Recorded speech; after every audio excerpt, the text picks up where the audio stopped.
Okay, I'm going to let everybody start coming into the room. We're going to have a fun discussion about Tai Chi and hiking today. If you want to, you can let me know where you're coming in from. I'm in Colorado. Martin, you're in Connecticut. Mm-hmm. And, both actually, surprisingly, maybe not surprisingly, but both really good hiking spots. So Colorado may be the more well-known, obviously, but that's one of my things is I do want to get back east sometime and try the mountains back there. Very different here, and obviously lower altitude, but maybe greener. I'm not sure. Yeah, there's a reason that it's called the Rocky Mountains. Right. And it's the reason it's called the Green Mountains in Vermont. Right. They are pretty rocky. Yeah. So I'm going to let people come on in. We're going to get started in just about 30 seconds here. We got people coming in. That's awesome. From Virginia, from Connecticut. It's awesome. Got lots of different places. My older son lives in Washington. I have never hiked Rainier, but I plan on doing that sometime. So, hey, Jay, you're in Kansas. That's awesome. Good. Massachusetts. Okay. I'm going to go ahead and get us started. We are right at the top of the hour. I want to be respectful of everybody's time. We will get started here and we will end on time as well. Welcome to our Healthy Aging webinar. We're going to be talking about meditation in motion, the intersection of hiking and Tai Chi. And I'm Dianne Bailey. I'm the creator of the Open the Door to Tai Chi system. We make Tai Chi accessible to everyone. We want to remove the mystery and make sure that everyone can participate in this really wonderful form of exercise. And my guest today is Martin Pazzani, and his resume is full of all kinds of experience, from corporate to entrepreneurial, marketing, and the fitness business. But I really have him on today because of his passion for hiking and being in the mountains. And he's written this really wonderful book. If you don't have it, I really recommend getting it. Secrets of Aging Well, Get Outside. And that's really what we're going to be discussing today, in how Tai Chi and hiking, two completely different activities, really do intersect in the fact that they are amazing at helping us age well. So Martin, thank you for joining me today. And I'm going to let you kind of take over and we'll banter back and forth about Tai Chi and hiking. Thank you, Dianne. It's my pleasure to be here with you. And we, as you know, we've been trying to do this for 2 years. Yes. And finally came to fruition. I'm very excited about it. And but as we got to talking about this again, we started to realize just how synergistic hiking and Tai Chi were. And we thought we should put on this show. And what we're going to do from the beginning is we'll talk a little bit about specifically about hiking, and then segue into where the synergies are, how they're similar, maybe how they're different. The main area they're different is hiking tends to get your heart rate higher. It's physically maybe more demanding, whereas Tai Chi maybe is mentally and spiritually more demanding, but there's still such an incredible amount of common ground. And I discovered, strange enough, as I was writing this book, I interviewed about 100 people, and I would say at least 50% of them were into either yoga or Tai Chi and regularly did it in their hiking pursuits. And I'll show you a couple spots where they do it frequently. But I thought it was useful as I was writing this book. It was obviously a passion of mine as a hiker and a climber for over 50 years. I've been around the world doing this, and I merged it with my career and interest in the fitness business because it was just the common ground for me was anti-aging. I'm very much into helping people age better. And related to that is the concept of upstream preventive healthcare, which both hiking and Tai Chi are. I believe through how you treat yourself physically, you can avert a lot of the maladies of aging and delay and possibly, completely miss them, which is a good thing. So we're going to just dig right into a little bit about hiking. So again, I said I had interviewed hundreds of people. It really was inspiring to me how, especially with people 50 and 60 and above, how hiking took on an immense role in their lives. It wasn't just about the adventure. When you talk to 25-year-olds, and when I was hiking when I was 25, I didn't think this way. It was all about the fun, the adventure. As you get a little older, there's a psychic, a spiritual, a mental component. People use it for various reasons, and there's a great deal of joy and mental benefit that comes with it. And we'll talk a little bit more about that, but it just was remarkable to me how hiking had changed so many lives. Again, I'm not so sure how many people here are Tai Chi oriented or hiking oriented, or hopefully both, but I want to do a sales pitch here for hiking if you're not doing it, because they're so complementary, the two activities, and you get such an incredible high out of it that I just can't say enough nice about it. But what we're going to do is now talk a little bit about just specifically hiking for a few minutes, and then we'll talk about how they're synergistic. As many of you know, it's a real popular activity, become more popular in the last few years. It's now the fourth most popular activity after running, fishing, and biking. There's about 45 million people on the trails in 2017, which is about a 50% growth in the last 10 years, in the 10 previous years. But I have to tell you, I bet it's grown 30 to 50% just in the last 2 years because of COVID. If my own back of envelope calculations are true, based on what I see on the trails and the trailheads, the parking lots, the traffic, the huts, 30 to 50% increase, which means there's something going on here. People are looking for something that I think hiking gives them. And we'll talk a lot about that. So a little bit specifically about hiking that may not be so obvious. Yeah, it's a adventurous and physically intense activity, but I want to tell you what the thing that appeals to me the most as I started to learn about this was hiking is actually remarkably good for your brain. Now, there's 2,000 steps per mile. Now, most people have an experience walking either around town on a sidewalk, on flat ground in their house, or on a treadmill. And I'll never say don't take those steps, but you can zone out on a treadmill. And so not all steps are created equal as far as exercise and the brain workout goes. When you're hiking outdoors on uneven terrain, your brain has to actually calculate every single step. It's an interesting interplay between your eyes, your body, your feet. You're doing thousands and thousands of micro calculations. So in addition to having your heart rate up and your muscles being worked, your brain and your senses are on overload. And that's what we call dual tasking. That dual tasking process, where both brain and body are challenged, is just about the best kind of workout you can get. It's very invigorating, but it also does some things physiologically that we're going to talk about that you just would not guess. So the first thing we're going to talk about is, of course, walking uphill raises your heart rate. The more you do it, the steeper it is, the higher your heart rate goes. Then you hit a section of flat, your heart rate goes back down. The remarkable thing about these bursts of high intensity working out is that it builds heart rate variability, which is a very good thing for the strength of your heart muscle. A strong heart muscle actually means you're probably going to have a stronger brain because you're pumping more nutrients and oxygen and blood through your brain. But a strong heart muscle is obviously the core of staying alive. The bigger the variability of your heart's ability to perform, the less likelihood you're ever going to have cardiac problems. Now, for instance, if your resting heart rate is 75 and you start getting faint when it goes up to 125, that's a 50-point heart rate variability. That's not so good. However, when you get fitter, if your resting heart rate is 50 and your max heart rate is 150, that's a variation of 100. That means your heart has a great deal of flexibility. The heart muscle is very strong. Chances are you won't have cardiac problems. And that's one of the things that hiking does. It gives you a much stronger heart. That's a good thing.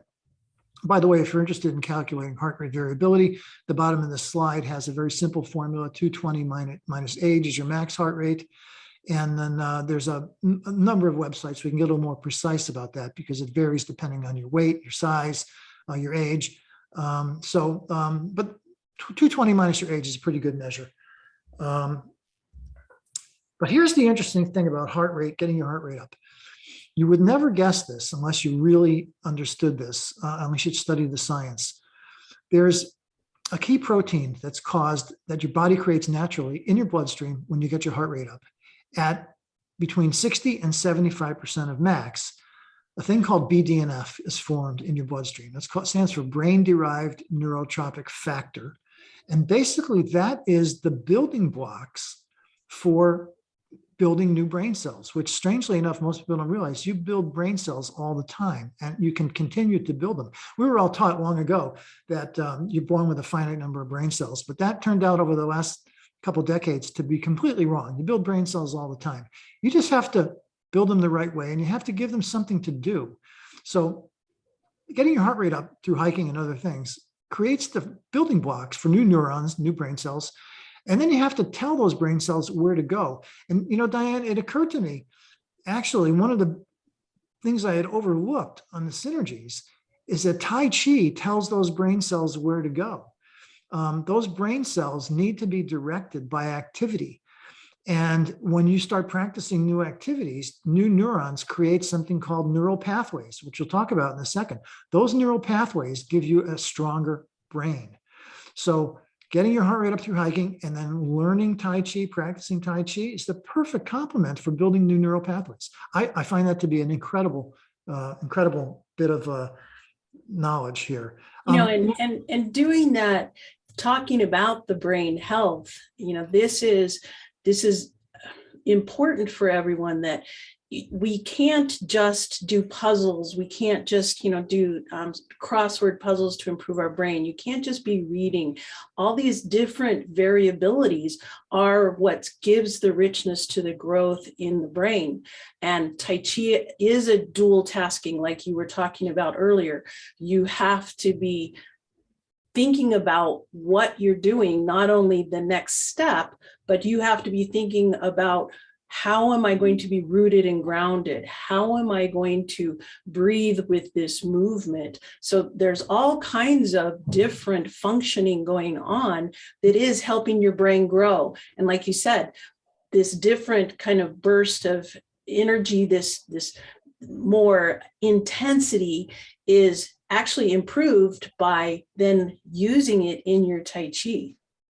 Yeah, it's a fascinating interplay. And the more I created a company based on building brain health using dual tasking exercise. And I started this about 8 or 9 years ago, actually. And the more I dig into it, the science gets better and better. The more obvious it is that the heart and the brain are interconnected. And the stronger you make your heart, the stronger you make your brain.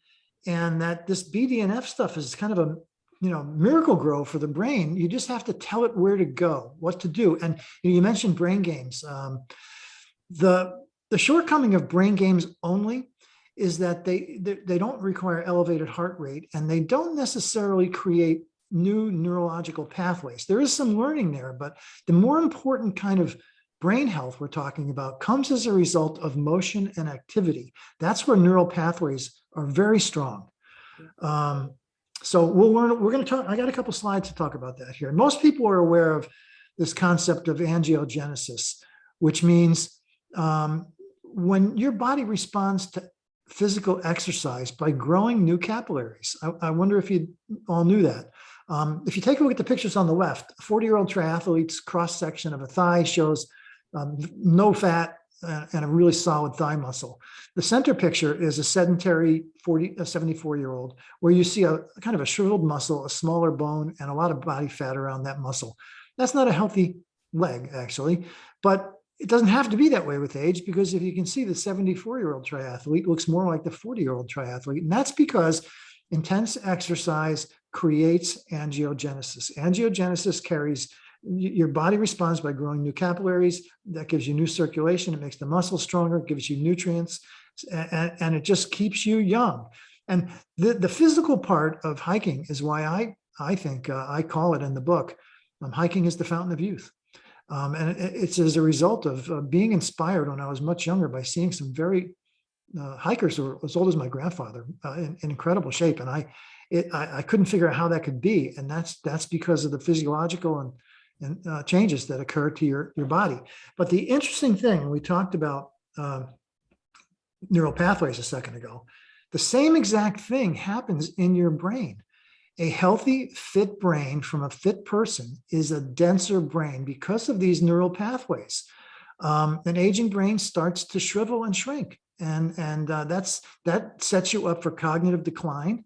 It sets you up for possibly Parkinson's and Alzheimer's. Whereas if you're working out, if you're giving stimulation to your brain, you can see this visual here on the right side, you create more neural pathways. Those neural pathways are alignments of cells that control the way your body moves, that respond as you teach it things, you grow neural pathways. So a tennis serve, hitting a curveball, Tai Chi, you grow denser neural pathways. And that tells those new neurons where to go and how to align. That gives you a stronger, more resistant brain to cognitive decline. We call it cognitive reserve. It's kind of backup power for your brain. So those are some of the physiological things. It's very exciting to me that these two activities are so interrelated. And that's all I'm going to talk about hiking. Now I'm going to talk about the intersection and where it comes to mind. And Dianne, I saw we have a couple of questions. Do we want to pause here and maybe address some questions that may have to do with the early part of the presentation? You know, Gary asked about the movement to minimalist footwear and what your thoughts are on that. And Gary, that's really interesting because that is part of Tai Chi as well. But I'll let you talk about it in hiking first, Martin. Yeah, I'm not a fan of too much boot or heel or sole, but I'm also not a fan of too little. So it depends on the kind of hiking you do. If you're carrying a heavy pack on a rocky, uphill, very difficult trail, more sole on your foot is better for the support and the weight you're carrying. But that's totally unnecessary for a wooded trail. And one thing I don't like is I don't like those I guess socks for your feet. I know some people love them. I feel that's not enough support for hiking, and there's maybe I have tender feet, but I don't like to feel too much ground underneath. On the other hand, and we'll talk about this a little bit later, you don't want to be insulated from the ground. It's important to be in touch with what you're walking on. So I have a really broad range of hiking footwear that I adapt as needed for the particular trail. I often will hike in a pair of trail runners, which is basically sneakers with a little more support. If it's a long hike and I'm carrying a heavy pack, I will wear a more supportive, higher boot with a thicker sole for the reasons I mentioned. So you have to kind of understand there's no one size fits all, one boot fits all. But I myself am not into the minimalist hiking at all. I know that's a popular thing with youth right now, ultra light and minimalist. But I think as you get older, you want just a little more safety net. Anyway, go ahead. No, I was going to say that's the way I look at it. But it's a personal opinion. Some people like as light as possible. And that, just with that being said, both hiking and Tai Chi, you need that information from the ground. You need to understand where your foot is in space on the ground. With Tai Chi, we talk about being rooted and grounded. We talk about letting that communication come up from the ground to let you know where you are so that you're stable. And again, that's the same kind of thing in hiking. It's that information that is keeping you stable and keeping you going forward without falling, right? We've talked about, that you don't want to be out on the mountain and fall off the edge. That's not a very fun day for you. But and let me tell a story just real quick. One of my Tai Chi students, she said she was out hiking with her husband. And like I said, I'm in Colorado. It is the Rocky Mountains. It is very much uneven terrain. I mean, we have some well-groomed trails, but we have a lot of more moderate to difficult trails as well. And she and her husband are both in their 70s. They were out hiking on one of these moderate to hard trails. And she said she was not enjoying herself at all. Then she started to apply her knowledge of Tai Chi, what she had learned in Tai Chi about feeling the ground, about understanding her substantial and insubstantial, just exactly where her weight is, moving her center of mass over her base of support, all of these things that we talk about in Tai Chi. And she said, all of a sudden, the hike was a joy, and I could truly enjoy myself with my husband. So this is part of that intersection, that interplay of the two, is understanding those underlying principles of Tai Chi is actually going to help you with your hiking. And then your hiking is actually going to help you with your Tai Chi as well, in understanding your body and opening up your mind. So there's lots of things. Yeah, that's really interesting stuff, Dianne. Let's get into some of the guts of that. I have a couple of things you might not expect about this. And first of all, one of the reasons I love being outdoors and hiking is because you get a different perspective. And let's face it, especially in the last couple of years, spent a little too much time indoors, spent a little too much time looking at a flat screen like we're doing right now, but pretty much we all were housebound for a while and spent our entire lives Zooming and phone calls and looking at our cell phone. And then when we were done, we maybe watch television. Yeah, so getting outside is critical for a lot of reasons, but let me just give you one unexpected one. I mean, I always have gravitated towards the God's eye view of things. I love being on top of something, looking down, even a tall building, but especially outdoors. In this particular spot, a place called Mount Major in New Hampshire, pretty accessible. It's not much of a mountain. It's a kind of a hill, but it's got incredible vista.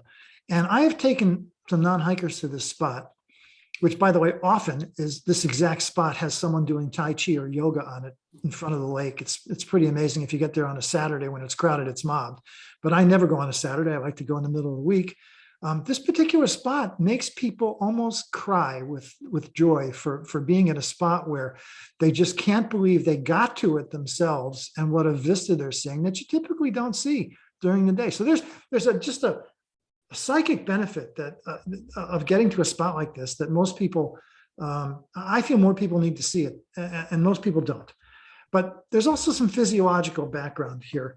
You know, the eye is the portal to everything. It's the portal to the brain. All the information we take in pretty much comes 90% of it from your eyes. So you want to make sure your eyes are as good as they can be. And one thing you probably don't realize, the byproduct of all the screen time we've had, all the indoor time we had, see these complex series of muscles? There's a lot of muscles that control the movement of the eyeball, and then there's some very intricate little muscles that control the focus of the lens. Well, like any muscle, if they aren't properly exercised and stretched, they will atrophy and tighten up to the point where right now, my natural vision instructor guru friends are all telling me that there's this preponderance of eye problems due to eye strain and too much screen time.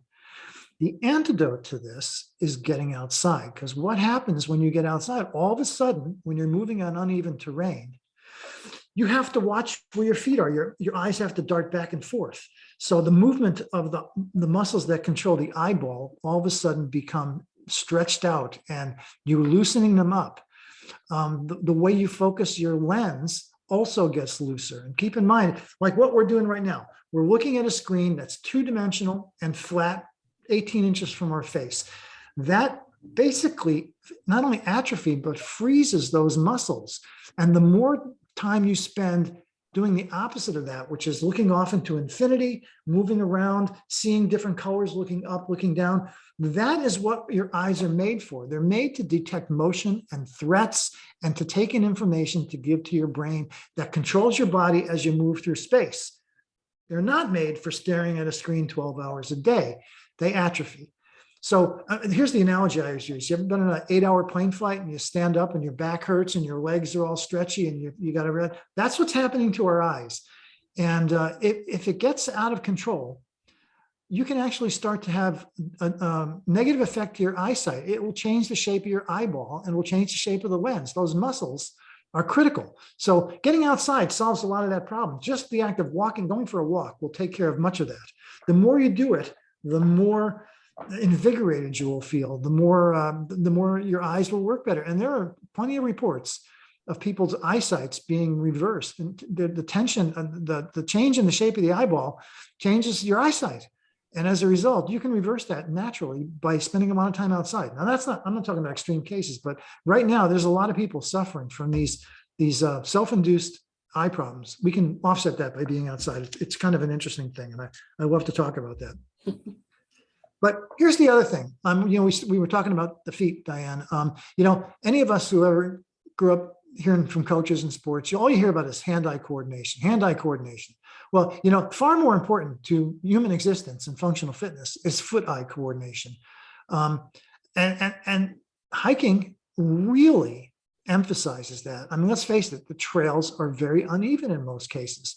And so it puts a premium on what we were just talking about, which is this heightened awareness of your center of mass. Because if you're walking over uneven terrain, especially steep, you have not only keep your balance, you have to be very sensitive to where your center of mass is.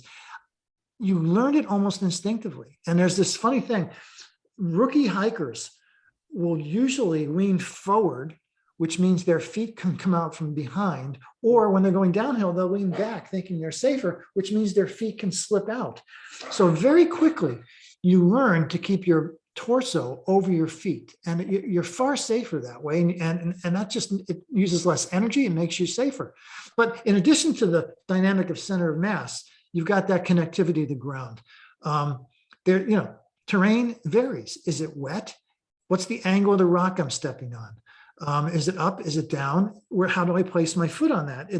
So you become unconsciously conscious of the placement of your feet and the connectivity to the ground. And that's one of the reasons why I think we talked about this, the kind of footwear.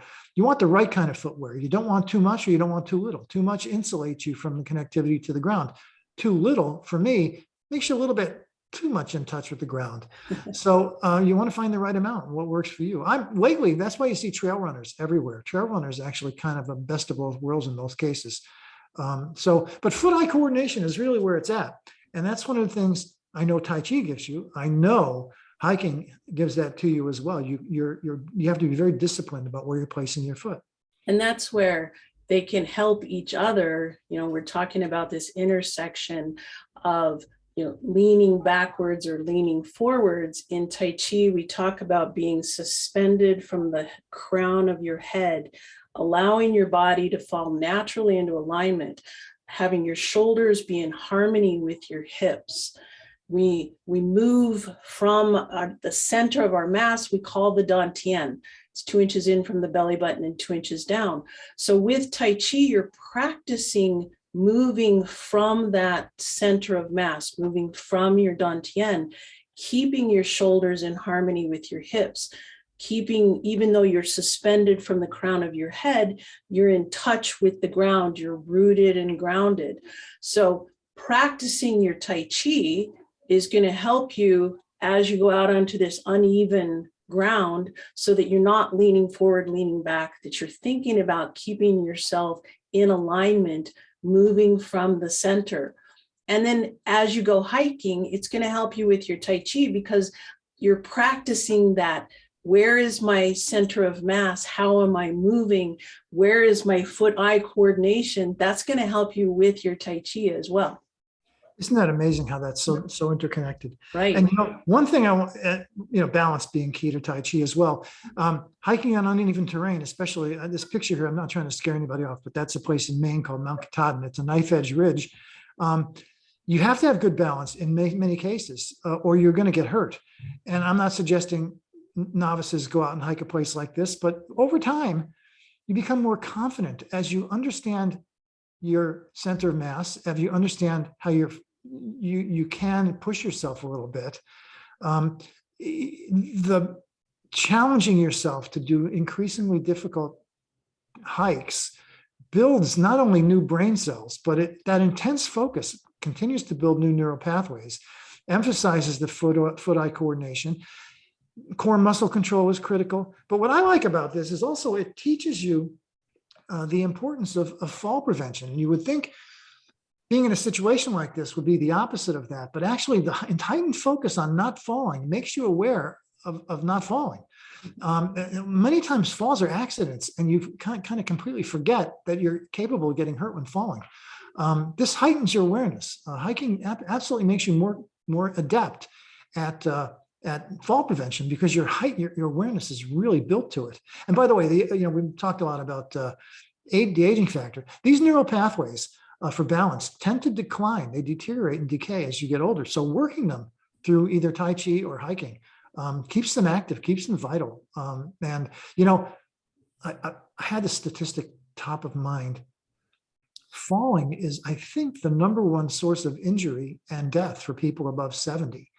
And the more you can learn to prevent it before it happens. And by the way, the stronger you are from these exercises, if you do fall, you won't break something. You'll be resilient to the injuries that you can get from falling if you're fitter. So the balance factor is critical here. The balance factor is critical. And that's, obviously with Tai Chi, maybe not obviously, but in my studio here in Denver, that's the #1 thing that people come in to do Tai Chi. Why they start Tai Chi is they want to improve their balance. Yep. And that's it. It's proven to improve balance. Yep. Because of that. Surprisingly, there are many factors to it, but that body awareness, that overall body awareness, where you are in space, where your weight is, we call it substantial and insubstantial. You can think of it as empty and full. If you know which foot is full, which foot is empty, and you keep yourself in alignment with your shoulders in harmony with your hips, then you can move with balance. That's part of what Tai Chi is all about. But interestingly enough, it's also about your eyes in Tai Chi. It's about keeping your eyes on the horizon necessarily as you're walking, as you're doing your Tai Chi. You don't want to be looking down too much. Now, in hiking, you might need to be doing a little bit more of that. But if you're just regular walking and it's not a rocky surface, it's not a knife edge, you don't want to be looking down at your feet all the time. That actually breaks those columns. So we encourage people in Tai Chi to use their eyes to look at the horizon, to know where they're going. So this is all part of the balance improvement with Tai Chi. Interesting stuff. No question. Tai Chi will make you a better hiker. I have no doubt about that. Also, I want to talk about downhill here. Most people think, oh, I've got to the top, now it's easy. Downhill. Downhill actually uses more energy and requires more focus, which makes it a better brain workout. Uphill uses different muscles. Downhill is an eccentric contraction. And you're mostly fighting gravity because you're trying not to fall. The deceleration factor is there. It engages new muscles, but the focus required to not fall forward, and again, the placement of your feet has to be right, very sharp with your center of mass, or you will either fall forward or fall backward. And by the way, I think it's 90% of the injuries in hiking and climbing occur when you're going downhill. Very few people fall up. You fall down, and usually you trip over something and you go head over heels, and that can be a very dangerous injury. Preventing that dangerous injury requires intense focus. Again, a great intense brain stimulation. Hiking downhill is just, it's for me, it's as important as the uphill part, is mastering the downhill. Now we're going to get to the interesting stuff, because this is where it all kind of comes together. I think hiking is one of for me, the best mindfulness program I have ever experienced. And think about it. We all spend now, during COVID, you got work, you've got all kinds of stresses, the world, the price of gasoline has got us stressed out. You spend a lot of time ruminating, right? Mindfulness is the opposite of that. It's the state you achieve by focusing on the present, being aware of your body, being completely disconnected from whatever you're worried about. And also important to me more and more is the concept of unplugging. Don't be looking at your cell phone when you're hiking. You really need to keep yourself focused on what you're doing. And I've tried mindfulness classes, a 30-minute mindfulness class where you start breathing properly and you kind of forget your cares and woes and you go through some mental exercises, slow down your breathing. And it's a very good thing, but I can't get to the stage that I need to be completely decompressed from that. Whereas a 6-hour hike in rugged terrain, yeah, that does it for me. It requires far more focus, far more deep breathing, far more time disconnected and ruminating from the real world. So this is where I think our first connection happened, Dianne. We both saw this mindfulness connectivity. I find hiking to be a tremendous mindfulness tool. That's one of the reasons I do it. That's why we named it this webinar, Meditation in Motion. Yeah. Both activities, hiking and Tai Chi, are movement meditation. I struggle with just sitting still and meditating. Whereas if I can get my body moving and have my body in harmony with that meditative state, that's better for me. We're all different people. And that's part of what we're trying to help with is in your healthy aging, a meditative state is good. Mindfulness is good. Being body aware. Find different pathways to get there. It doesn't have to be just sitting down and meditating. Hiking is a wonderful meditative event, and Tai Chi is as well. They're different in the way we approach it, but it is movement meditation. I think right now we're at a unique time in history where you can't get enough of this. We're all hyper stressed. We're all getting information from multiple sources. We're spending too much time texting and things. Too many devices are beeping in front of us and distracting our attention. You've got to do this. And I've recently come across some studies that show that by spending too much time, not only on screens, but texting, you are actually rewiring your brain. We talked about building neural pathways. You can build bad neural pathways too. And those bad neural pathways come from, the little dopamine hit you get when you get a like on Facebook or a text comes in. And that's not necessarily conducive to a good brain and a de-stressed existence. So I'm all about unplugging. We're going to talk about that a couple slides down the road, but that's why both of these, hiking and Tai Chi, are so vital and important right now, is we need it more than ever to offset the way the technology has drifted us into a whole new world. And this is actually one of my favorite places to go. It doesn't take a 6-hour hike. It doesn't take a backpacking trip to get a good dose of what we're talking about here. This place is about 30 minutes away from me. And in the late spring and the midsummer, it's just a gorgeous place to go and de-stress. It's called Topsmead. It's in Litchfield. And I just love to walk through there. It's not uphill. It's just pretty, and it's green and it's blue. And, a long walk outdoors keeps your serotonin levels up. Serotonin is your natural antidepressant. It raises your energy, makes you calm, positive, and focused. Greens and blues are the antidote to the colors you have most of the time in your house and in your office. I can't recommend finding a place like this that you can go to weekly and just decompress and go for a nice walk, take some deep breaths. It really, really helps. And by the way, I'm sure you've already saw 2 or 3 spots here, Dianne, where you could do a Tai Chi class out in the middle of this field. It's really remarkable. I often will see people doing their movements and yoga out here. So it's just so gorgeous. I also want to emphasize one point that I think is so useful in this day and age. I'm basically a city kid. I was born and grew up in Brooklyn and the New York metro area, but I've turned into a country adult. And for a long time, I've been an outdoors person. But, cities are stressful. There's noise, there's crowds, there's the tension, there's horns blaring. the way you offset that, the antidote to that is outdoors. Not only is the scenery more conducive to de-stressing, but the sounds.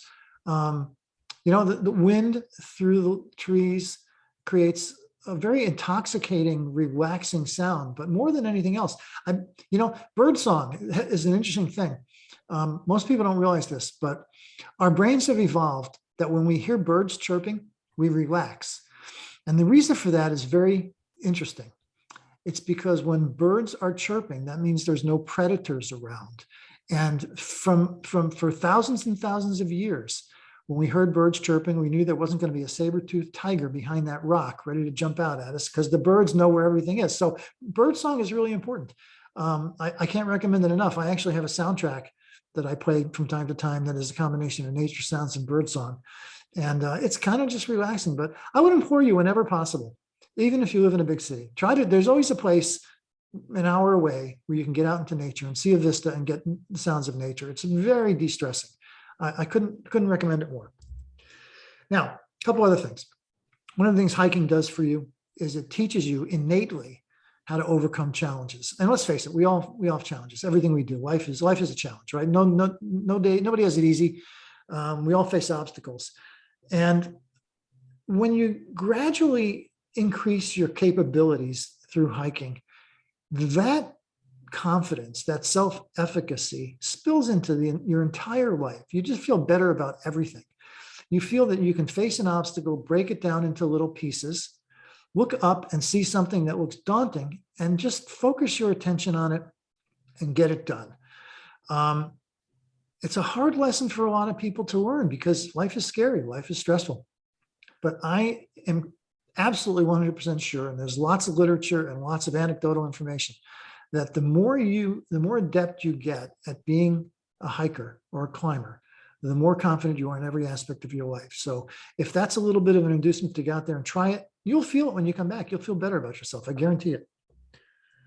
And learning something new in Tai Chi as well, it's the same kind of thing of learning something new helps you realize that you can do something new in life, right? It's if you have never done Tai Chi and you're intimidated by it, that's actually a good reason to do it, is to overcome that idea of that intimidation. Don't let it intimidate you. Try something new. Well, I always, there's that, what people often say, I can't do it. Whenever I see something that looks like it's an I can't, I think I can't do it yet.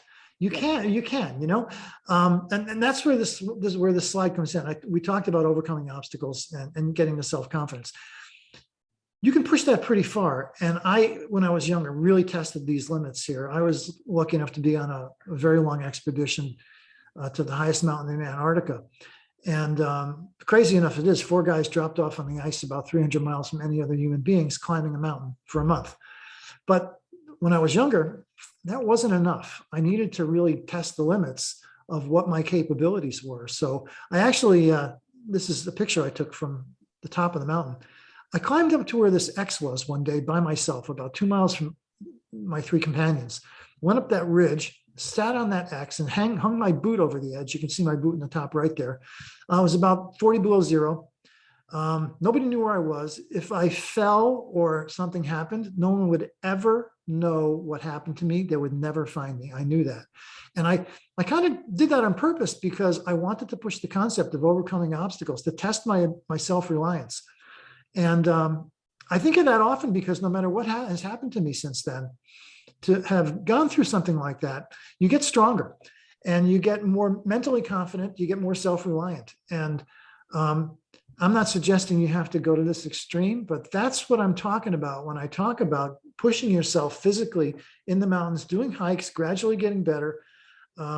You learn not only how to overcome obstacles, but you learn self-reliance. And that's a critical success factor in the world, being aware of what your capabilities are and raising those capabilities to where you feel like you can overcome and face just about anything given time. It's an interesting lesson. I wanted to share that with you because let's face it, in the real world, there's a lot of false starts. There's a lot of obstacles. There's a lot of disappointment.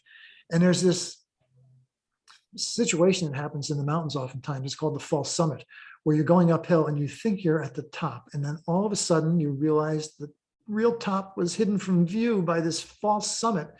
And it's an incredible moment of feeling totally let down, like, oh my God, I still have to do all of that. I thought I was done.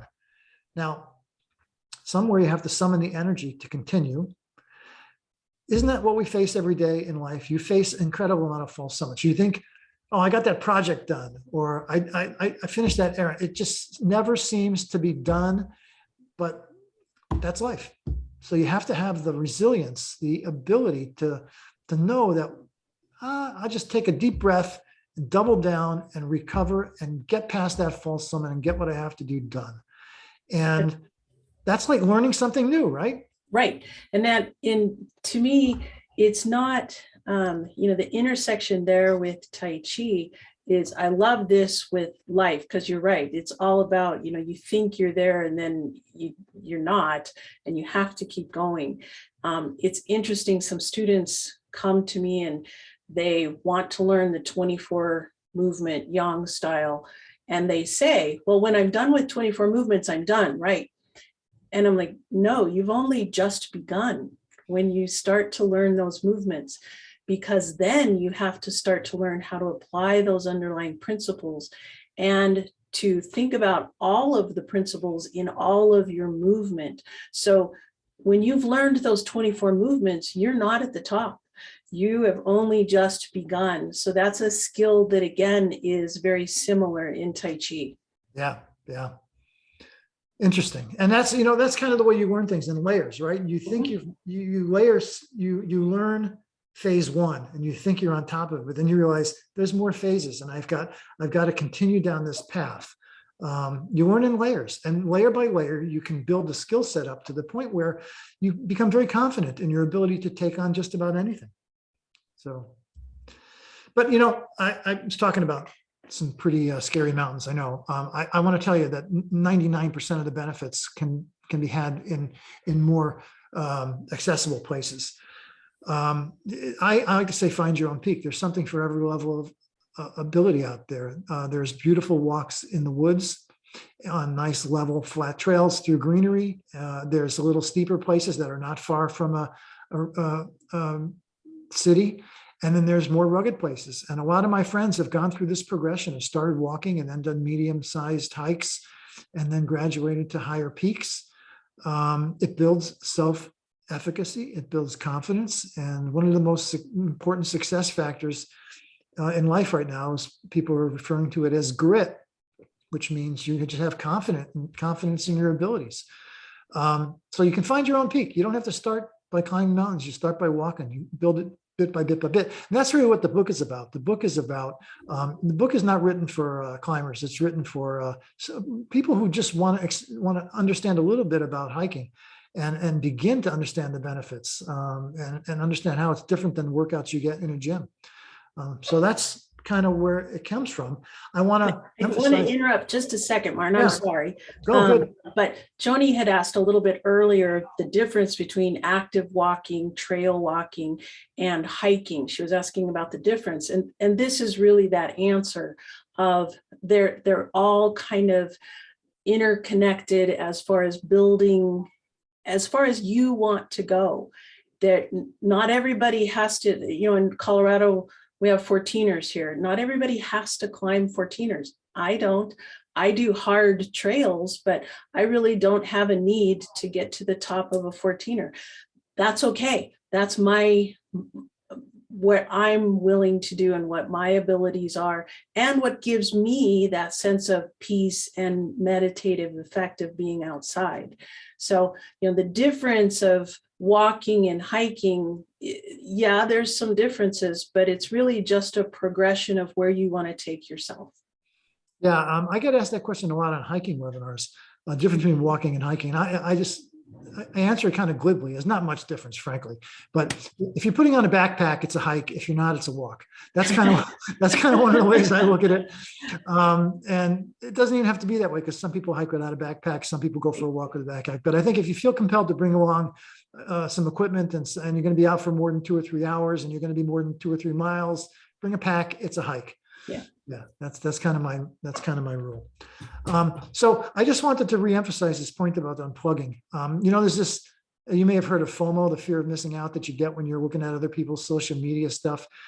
It's become really weird for the culture.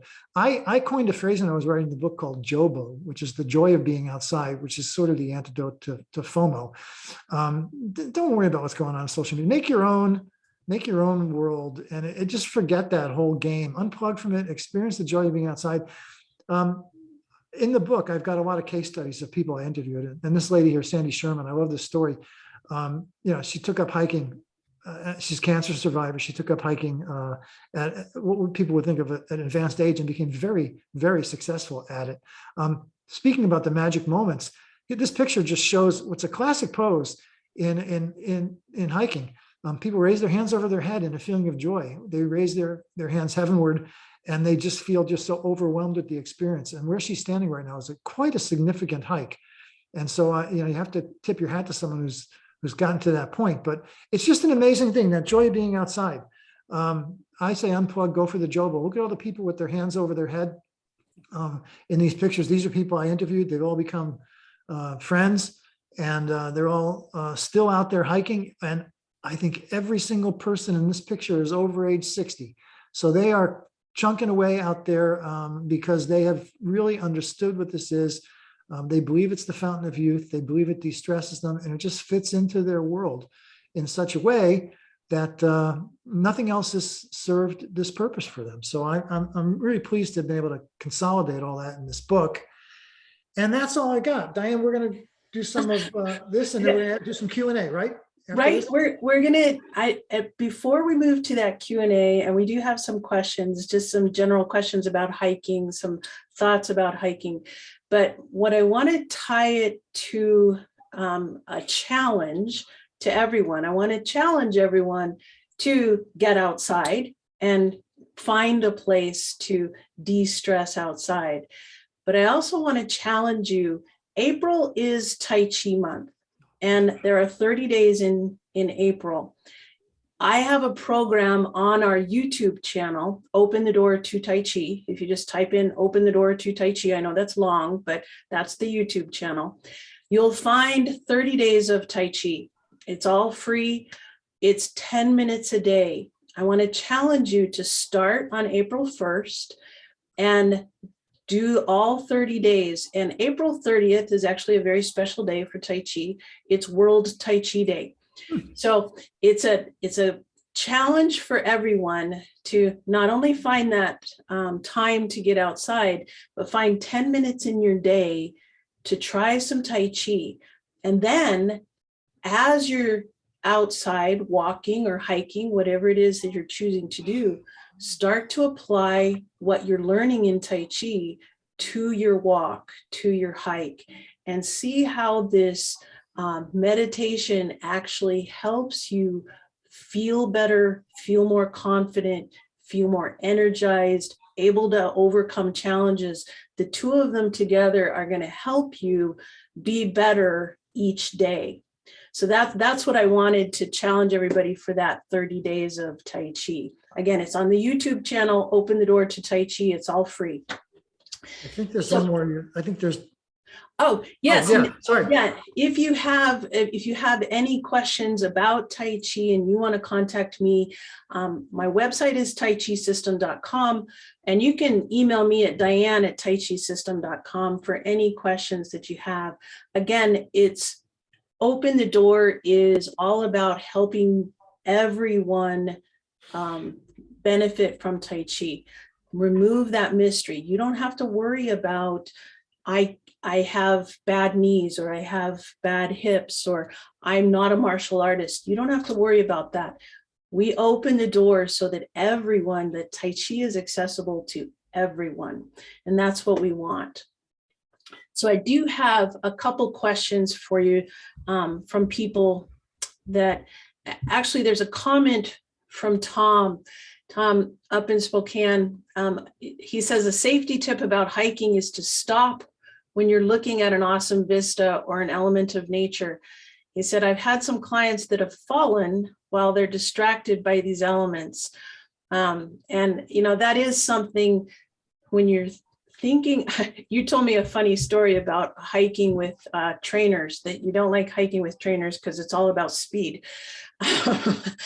Remember that it's meditation in motion, right? And go ahead and comment on that, Martin. Well, yeah, I've seen that happen too. Again, awareness of your surroundings is critical. Obviously, I would never say look off to the vista and trip over something right in front of you. So it's an interplay. I mean, right. You have to be aware of your surroundings, and you have to be aware of the dangers, the difficulties, where your center of mass is, where the cliff edge is. I mean, there's you see it often in New Hampshire. I'm sure you see it in Colorado. So-and-so walked off the edge of the waterfall taking a selfie. Right. I mean, it happens a lot. I think there's actually a website of people who killed themselves taking selfies. It's crazy. So you have to be aware of your surroundings. And again, that's a skill you have. Some people, unfortunately, newbies are maybe unaware of the dangers or don't have a great sense of self-awareness, but it's critical. And I would never ask someone to go beyond their level of ability until they're comfortable standing near the edge or standing on a steep spot. You got to build it layer by layer. Right. Yeah. Couple other questions. Angie in Houston. Hello, Angie. She was asking, are your knees always slightly bent? And this came up around when you were talking about going uphill or downhill. And I know the reason that she's asking that is that's something that we talk about in balance with Tai Chi is we never want our joints locked. We don't want our knees locked. It's also part of the energy flow in Tai Chi is if you have a locked joint, it stops the flow of the energy. So we want our joints to be open and loose. And she was wondering about the same thing with hiking. Yeah, I think it's the same. There's one exception when it comes to mountaineering. There's a thing called a rest step, which is a technique you use when you're going up a very steep section for a long period of time, where you do lock the back leg every step. It actually takes the strain off the quadriceps, and as a result, you expend a lot less energy. You can last a lot longer. It's possibly. I'm not sure I'd recommend it as a regular step you do all the time because it'll wear down the joint, obviously taking the muscular strain off of the knee. But yeah, I think you do want to protect those knees. Knees are critical, knees and hips are where it's at. Right. And if you have issues with your gait and issues related to hiking, you should maybe get that checked out by a physical therapist or someone who can correct your gait or maybe get better shoes. Or you definitely don't want to do demanding hikes with a bad gait. That's for sure. Right. And Allison was wondering if you recommend poles while you're hiking. Yeah, I do. I'm an advocate of it, not only for the knee support, but I prefer 4 points of contact with the ground. Whether it's slippery or not, I use poles always. Not if I'm walking in the park, no, but anytime I got a pack on, I'm carrying poles. And that, there's two schools of thought. But I got to tell you, if you're above 50 and you're not using poles on a hike, you're just putting excess strain on your knees. And I've been using poles and climbing and mountaineering since I was 25. I just feel better that way. It's more stable. Absolutely. And I will chime in with that. I have my poles with me always when we're out. And even on the easy sections before you start to climb, it is actually it's a more stable, it helps you. So I recommend them as well. It also is a better aerobic workout, even if you don't need the poles. Oops, sorry about that. My phone. I thought I had it shut off. So yeah, I'm a big advocate of poles. It's, a lot of hikers think it's not macho to use poles, and they won't. I don't care. Poles are good. And I want to take and share with you here. Gail says, I love this webinar. She said, I hope to start hiking with a hiking group with some friends, which is awesome, Gail. I'm so glad. And that's what we wanted, is we wanted people to be challenged to do meditation in motion. And if you have questions about hiking, and I do recommend getting the book, obviously there's a picture of the book on, but get the book. You've got the information here for Martin's contact information to get the book. I know it's on Kindle. I know it's I have a really nice hardback here that's signed by him. Thank you very much. But I do want to encourage everyone that both of these activities, if you can add Tai Chi and hiking, you're going to encourage your body to age well. Fountain of youth in hiking. I can say fountain of youth in Tai Chi as well. Put them together, and that's what it's all about, is healthy aging. And that's what we're trying to help you guys with, is putting it together. Hiking can help your Tai Chi. Tai Chi can help your hiking. So I'm going to end it at that. Thank you so much, Martin, for joining us. Thank you guys for being a part of this. And I do encourage you to get outside, maybe do your Tai Chi outside. Okay. We'll talk to you later. Bye-bye. Thanks, everyone. Bye-bye.